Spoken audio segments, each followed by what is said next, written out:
paz de Jesus esteja com todos nós nessa manhã e sempre.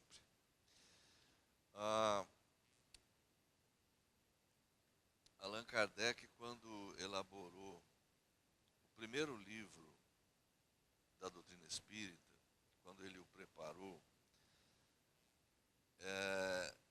o Livro dos Espíritos, nós vamos encontrar logo de início uma parte que ele chamou de Introdução ao Estudo da Doutrina Espírita. Não é, portanto, uma introdução ao próprio livro, é uma introdução ao estudo da doutrina espírita. Nessa introdução, ele fez uma consideração mais ou menos assim: a doutrina está completa neste livro. Todos os princípios estão ali, em O Livro dos Espíritos. O que aconteceu foi que muitos desses princípios que ali estavam estabelecidos receberam depois um desenvolvimento em obras subsequentes. Então, nós temos, a partir da segunda edição do Livro dos Espíritos, porque a primeira, todos nós sabemos, surgiu em 1857, em 18 de abril, 1857. Mas essa edição tinha 501 itens, ou 501 perguntas. Em março de 1860, o Kardec publicou já a segunda edição, que ficou sendo a edição definitiva, com 1018 itens, ou perguntas e respostas. Isso em 1860. Vejam bem, o Livro dos Espíritos se compõe de 4 partes. Já essa edição definitiva, que é essa que nós temos aqui, que é essa que nós estudamos. 4 partes. A primeira delas trata das causas primeiras. Então é onde se estuda Deus, a criação, as origens, etc. A segunda parte do Livro dos Espíritos, que é a mais extensa, é intitulada Mundo dos Espíritos, ou Mundo Espírita. A terceira parte é aquela que trata das leis morais. E a quarta e última parte, que tem só 2 capítulos, chama-se Esperanças e Consolações, que tem, portanto, 2 capítulos. Um deles é Penas e Gozos terrenos ou terrestres, e o último, Penas e Gozos futuros, que é aquele que trata, então, da perspectiva da alma após a desencarnação, no mundo espiritual e também em novas reencarnações. O que aconteceu então? Cada parte dessa recebeu depois um desenvolvimento. Por exemplo, a primeira parte, das causas primeiras, que trata da criação, fala de Deus e tudo mais, para desenvolver esse trabalho, surgiu em 1868 o livro A Gênese, que é um livro desse tamanho. É óbvio que não trata só disso, ele aborda também outras questões, como milagres, predições do Evangelho e outros assuntos sumamente interessantes. A segunda parte do Livro dos Espíritos, que se chama Mundo dos Espíritos, recebeu todo um desenvolvimento posterior em O Livro dos Médiuns. O Livro dos Médiuns, que foi publicado em 1861. A terceira parte do Livro dos Espíritos, que trata das leis morais, que tem 12 capítulos, dentre eles, o 12º chama-se Perfeição Moral, e eu vou explicar depois o porquê disso. Essa parte do livro recebeu um desdobramento, um desenvolvimento, que surgiu em 1864, na primeira edição do Evangelho segundo o Espiritismo, que por sinal não tinha esse nome. Na primeira edição, esse livro se chamou Imitação do Evangelho segundo o Espiritismo. A partir da segunda edição, até por sugestão dos editores, Kardec resolveu mudar o nome do livro para o Evangelho segundo o Espiritismo, que é o nome que nós temos até hoje. E convenhamos, ficou muito melhor. Já nessa segunda edição, então, além de mudar o nome do livro, ele mudou a sequência de assuntos, acrescentou algumas coisas a partir da segunda edição. Então, a terceira parte de O Livro dos Espíritos teve um desenvolvimento chamado O Evangelho segundo o Espiritismo. E a quarta parte do Livro dos Espíritos, Esperanças e Consolações, recebeu um desenvolvimento através de um livro chamado O Céu e o Inferno, que foi publicado pela primeira vez em 1865. Feitas essas observações iniciais, nós vamos ver aqui hoje alguns assuntos que estão dentro do último capítulo da terceira parte, que é aquela parte que trata das leis morais. Nessa terceira parte, o que aconteceu? No primeiro capítulo, o primeiro capítulo dessa terceira parte chama-se Lei Divina ou Natural.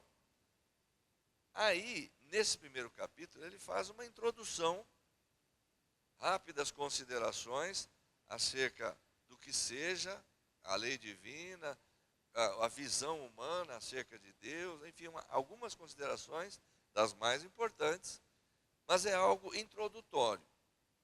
A partir do segundo capítulo dessa terceira parte, é que ele vai começar a apresentar as 10 partes da lei divina que ele elaborou em conformidade com os espíritos superiores, e a primeira dessas 10 leis, ou 10 partes da lei divina, chamou-se Lei de Adoração. É a primeira delas, que trata do relacionamento do homem com Deus, trata da prece, trata ali de uma série de assuntos da mais relevante importância. No fim, após apresentar as 10 partes da lei divina, cuja divisão ele elaborou em consonância, repetindo com os espíritos, no último capítulo, que é o 12º, então, do segundo ao 11º, ele apresenta as 10 leis. Lei de adoração, lei do trabalho, lei de reprodução, conservação, progresso, liberdade, aquelas que nós conhecemos. No último capítulo, então, ele faz uma apreciação e deu a esse capítulo o título de Perfeição Moral. É mais ou menos como se ele nos apresentasse agora o como fazer, como colocar em prática tudo aquilo que havia sido apresentado a partir dos outros capítulos. A primeira parte desse capítulo 12, que é o fecho, então, da terceira parte do livro, que é das leis morais, chama-se As Virtudes e os Vícios. E eu vou destacar aqui algumas perguntas para a gente fazer algumas reflexões. Esse talvez seja, é claro que todos os temas tratados dentro do Livro dos Espíritos e das demais obras do Allan Kardec são da mais relevante importância. Mas se a gente puder destacar algum, talvez esse merecesse algum destaque. Porque aqui se trata exatamente do como fazer. Desenvolver virtudes é algo que deve constituir a meta de qualquer ser humano. Porque é o meio através do qual nós vamos atingir a perfeição. Então interessa muito de perto, e é de uma relevante importância, nós pensarmos nisso. Essas virtudes é que vão nos elevar. Essas virtudes é que vão nos aproximar de Deus. Essas virtudes é que vão nos fazer mais felizes, nos afastando gradativamente das imperfeições. E ele começou por perguntar exatamente aquilo que é mais importante. Qual é, de todas elas, a mais meritória? Vamos tratar logo de buscar essa. Porque se nós conseguimos desenvolver aquela que é a maior, a mais importante, as outras vêm atrás. Então foi logo perguntando qual é a mais meritória delas.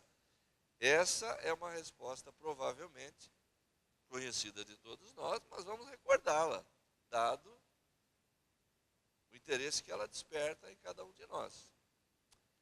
O que é que os Espíritos dizem?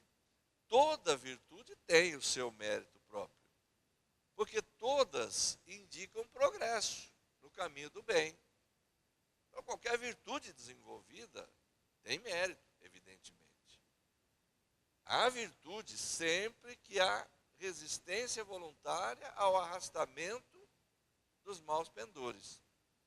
Então, maus pendores, maus pensamentos, más tendências, são características nossas, ainda no estágio de desenvolvimento em que nós, espíritos imperfeitos da escala, nos encontramos.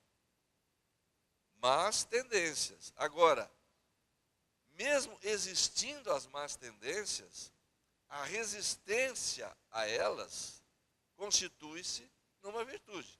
É o que os Espíritos estão dizendo aqui.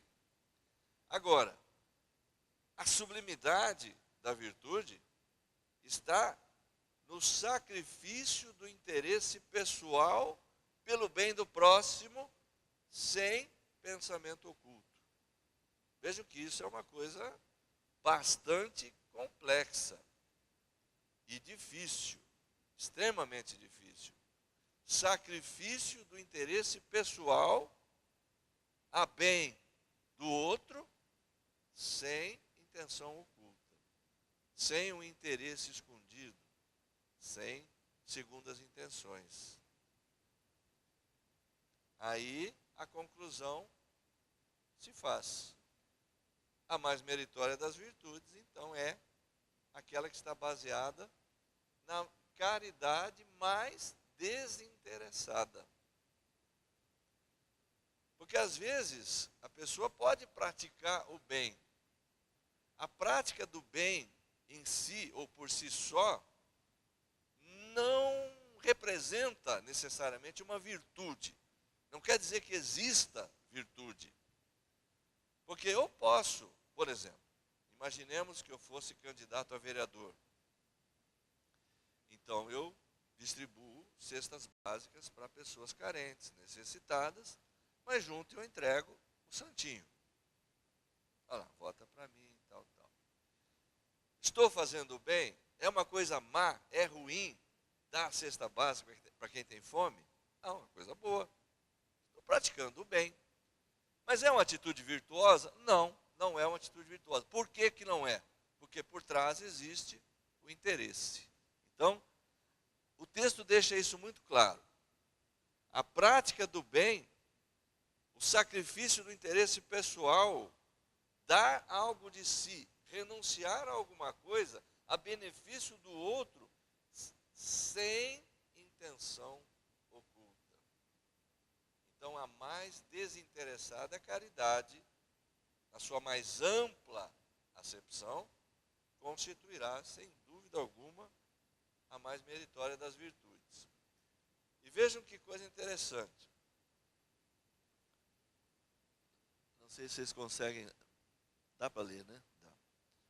Há pessoas que fazem o bem de uma forma natural, espontânea. Parece que não dá trabalho nenhum, não custa nada. Faz com naturalidade. Parece que não precisa vencer nenhum sentimento contrário, lutar contra nenhuma resistência. É uma coisa natural, espontânea, é próprio dela. E o Kardec então pergunta, essas pessoas parece que não têm dificuldade nenhuma para vencer. Há outras que para fazer o bem precisam superar uma dificuldade. Tem mais mérito? Qual tem mais mérito? Essas terão tanto mérito quanto aquelas que se veem na contingência de lutar contra a natureza que lhes é própria, vencê-la para poder fazer o bem?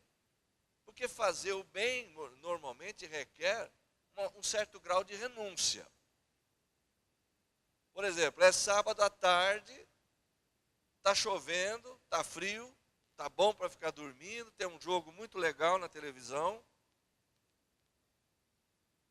Eu preciso vencer essa tendência, esse arrastamento de ficar, esse convite que a minha natureza comodista me faz. Eu preciso superar isso, lutar contra isso, para poder sair e fazer alguma coisa em benefício de alguém, caso eu queira fazer.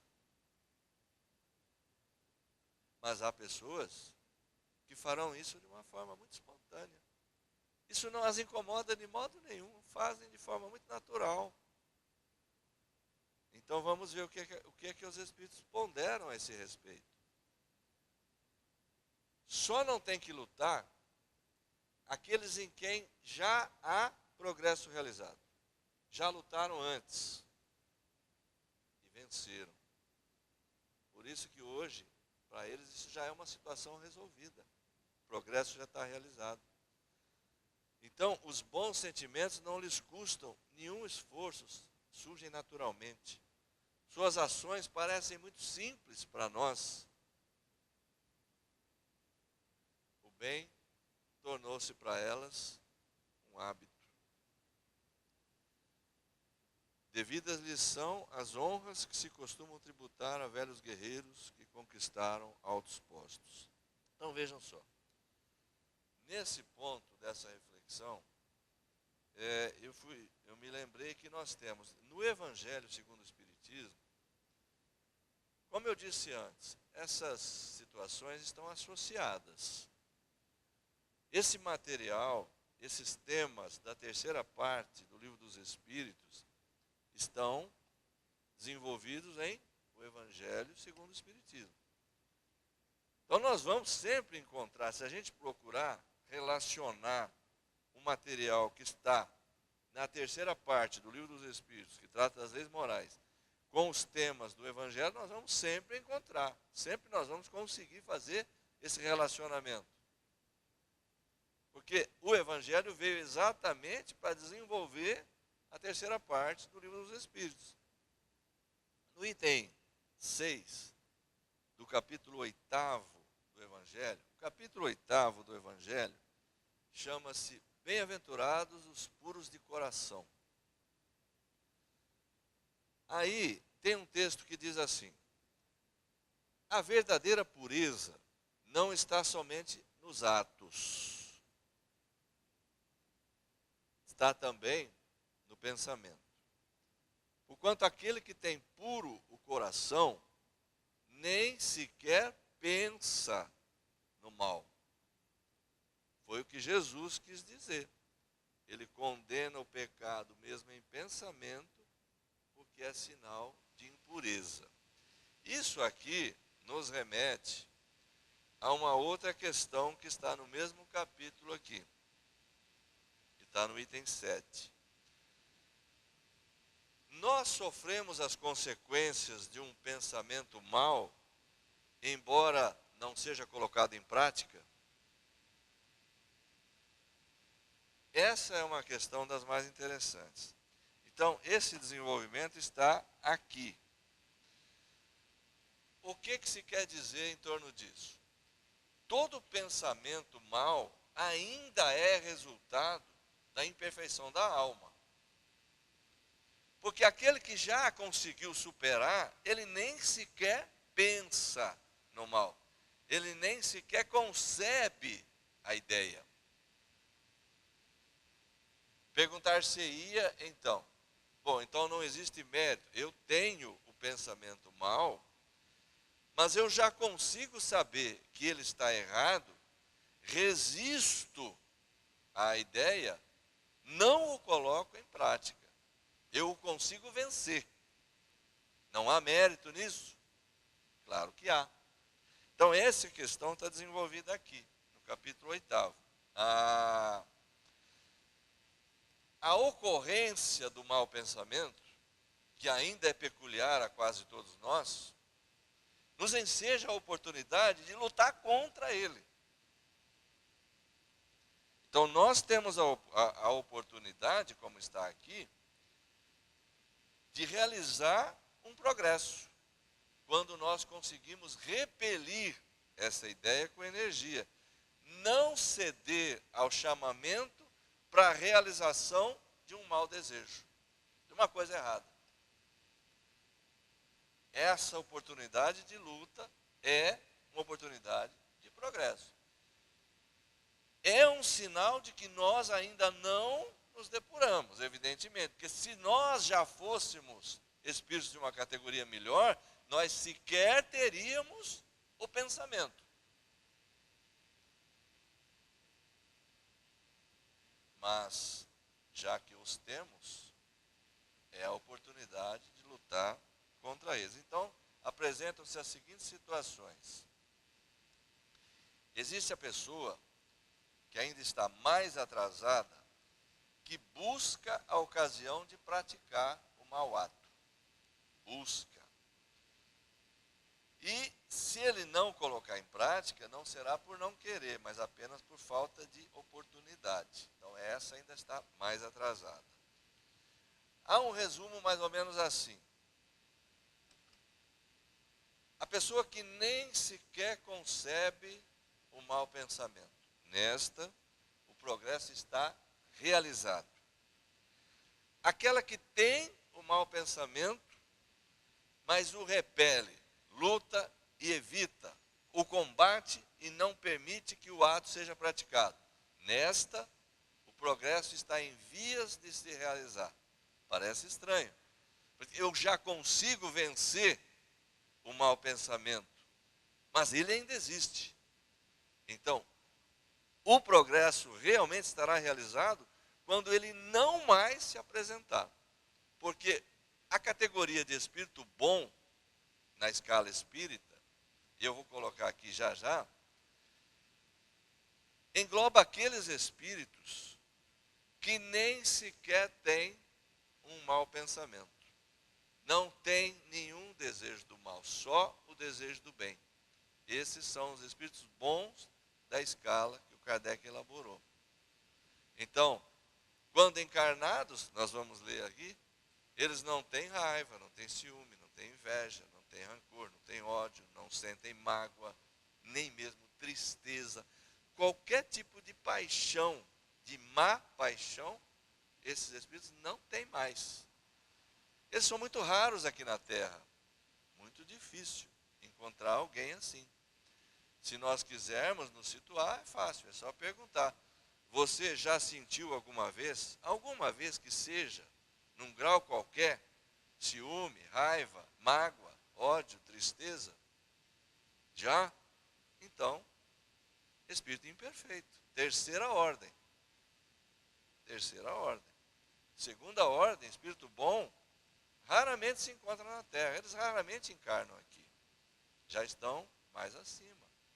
Agora, eles estão muito presentes aqui, porque são geralmente os nossos espíritos protetores, anjos guardiões. Mas eles estão situados, muitas vezes, em outros planetas.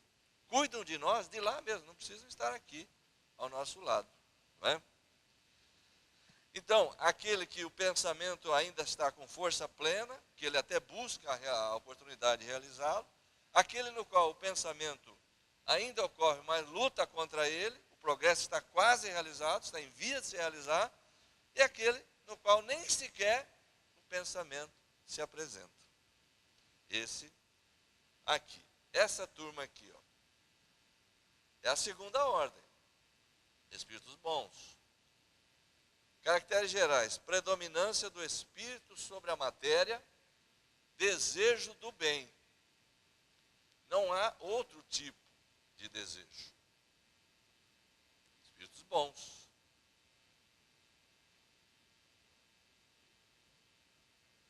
Se estão desencarnados, como espíritos, quer dizer isso, se estão desencarnados, suscitam bons pensamentos desviam os homens da senda do mal, protegem na vida os que se lhes mostram dignos de proteção e neutralizam a influência dos espíritos imperfeitos sobre aqueles a quem não é grato sofrê-la.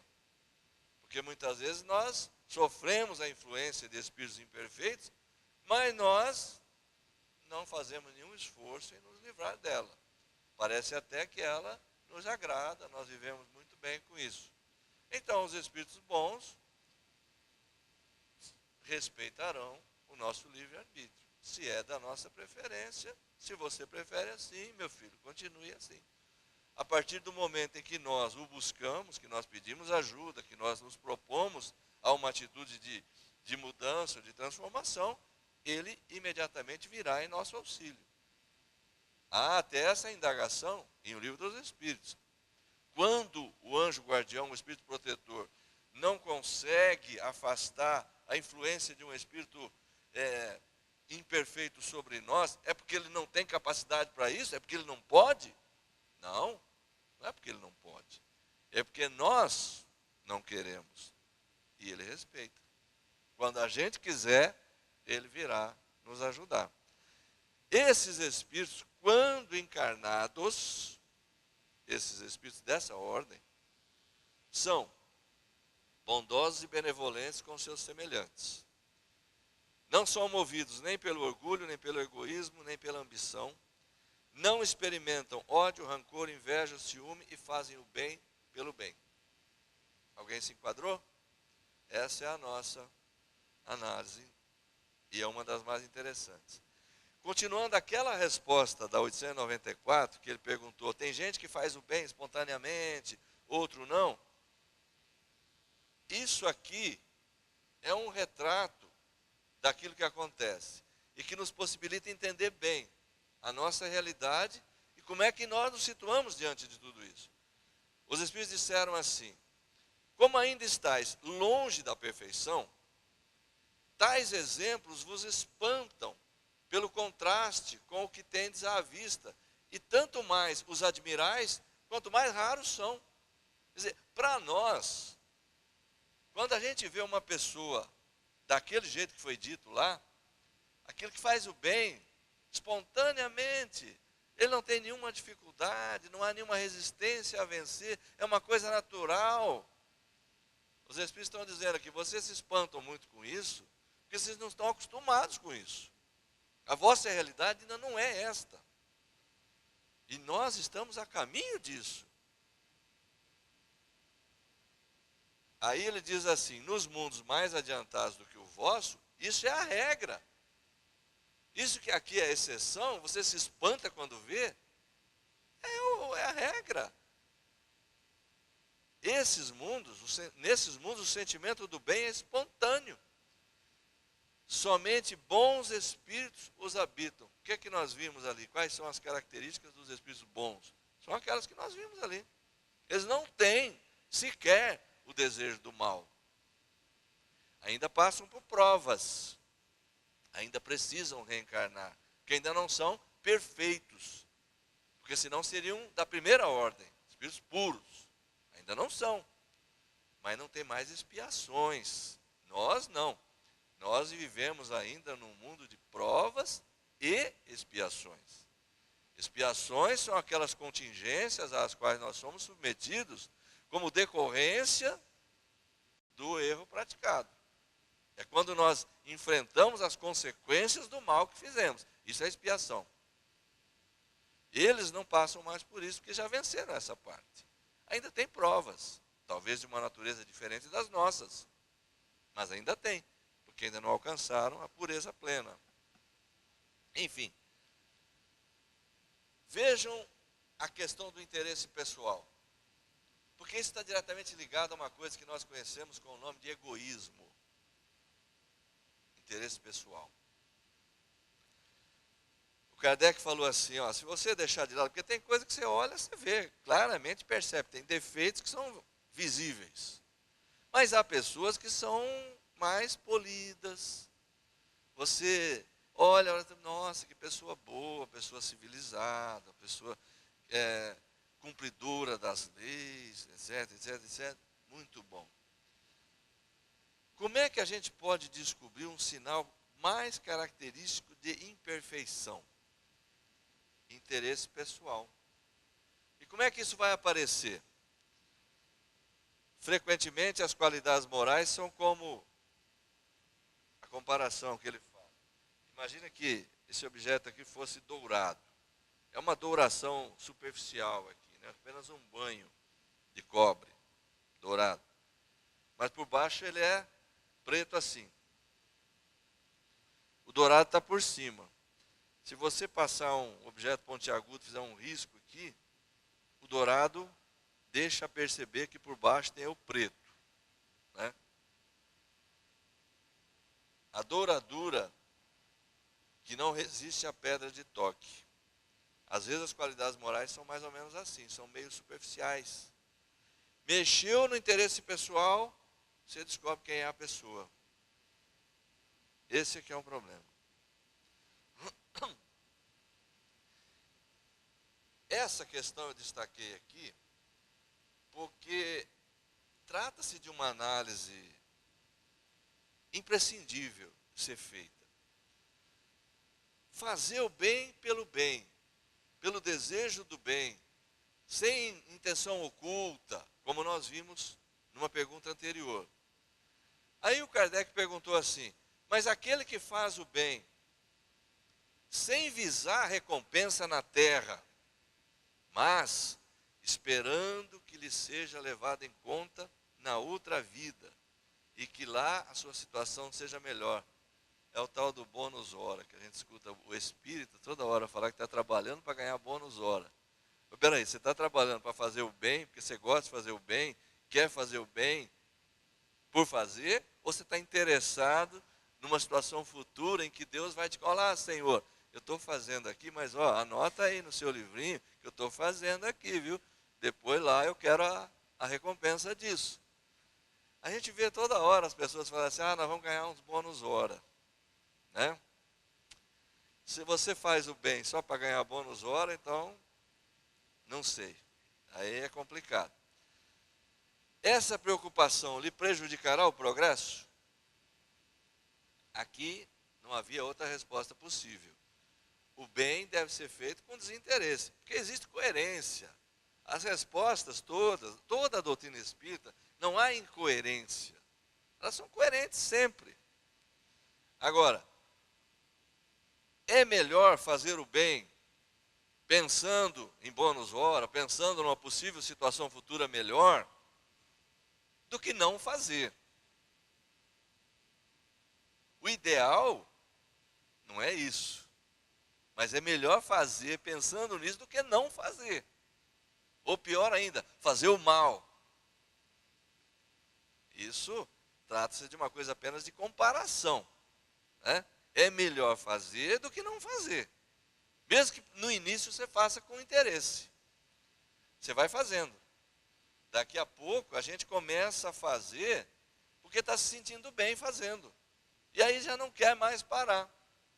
Se alguém chegar para você e falar assim, olha, pode parar de fazer isso daí, porque isso não vai contar bônus hora nenhum para você. Hoje eu descobri que isso daí não vale nada. Você vai dizer, não, eu vou fazer do mesmo jeito que eu gosto de fazer. Aí sim, essa é a situação ideal. Então comece fazendo. Comecemos fazendo. Mesmo que a gente seja movido por um interesse oculto, aqui pensando, no futuro isso vai contar a meu benefício. Mas, ele deu mais uma pincelada. Contudo, todos alimentam um desejo muito natural de progredir, para forrar-se a penosa condição desta vida. Os próprios Espíritos nos ensinam a praticar o bem com esse objetivo. Será então um mal pensarmos que praticando o bem, nós podemos esperar uma coisa melhor para depois, melhor do que nós temos hoje? É ruim a gente pensar isso, se eu faço bem, amanhã eu vou estar melhor. É ruim pensar isso? Aí os Espíritos dizem assim, não, certamente. Podia ter parado essa resposta por aí, estava de bom tamanho, estava jóia, não estava? Estava muito bom. Eu estava satisfeitíssimo com isso aí. Mas, sempre tem um mas. Aquele que faz o bem sem ideia preconcebida, pelo só prazer de ser agradável a Deus e ao seu próximo que sofre, já se acha num certo grau de progresso, que lhe permitirá alcançar a felicidade muito mais depressa do que o seu irmão, que, mais positivo, faz o bem por cálculo e não impelido pelo ardor natural do coração. É uma situação de diferença. Um já está um pouco além, está mais próximo daquela condição superior de desenvolvimento espiritual, porque ele já não faz o bem pensando naquilo que poderá render, faz por fazer, faz o bem pelo bem. Característica dos bons espíritos, como nós vimos lá, faz o bem pelo bem, não é? E aqui, para a gente caminhar para encerrar, temos uma ponderação que é importantíssima dentro dessa pergunta aí que foi apresentada, que é a número 897. Não haverá aqui uma distinção a estabelecer-se entre o bem que nós podemos fazer ao nosso próximo. Uma coisa é o bem que você faz, a caridade que você faz, que aí pode ser feita de uma forma interessada, calculando o bônus hora, etc, etc. Não tem uma distinção a fazer aqui entre isso e o cuidado em que nós nos aplicamos para nos corrigirmos dos nossos defeitos. Não existe aí uma diferença. E ele ainda é a pergunta. Ainda é a pergunta. Ele continua refletindo. O Kardec. Concebemos que seja pouco meritório fazermos o bem com a ideia de que nos seja levado em conta na outra vida. Esse é um ponto. Mas será igualmente um indício de inferioridade nós nos emendarmos, vencermos as nossas paixões, corrigirmos o nosso caráter, pensando em nos aproximarmos dos bons espíritos e crescermos? Olha a ponderação que ele fez. E os espíritos vão dizer, não, não. Quando dizemos fazer o bem, queremos dizer ser caridoso. Procede como egoísta todo aquele que calcula o que lhe possa, cada uma de suas boas ações, render na vida futura. Tanto quanto aqui. Lógico, às vezes a gente faz alguma coisa boa, mas visando já um benefício imediato. No caso do candidato que eu mencionei no início. Eu vou fazer o bem, eu vou ajudar a pessoa, mas eu tenho um objetivo imediato, que é algo do meu interesse. Não é? Ou outras coisas, outros exemplos que qualquer um aqui poderá se lembrar. Agora, a outra situação, querer o homem melhorar-se para se aproximar de Deus, para se aperfeiçoar, que é o nosso objetivo, nisso não há nenhum egoísmo. Isso é o que a gente precisa fazer mesmo.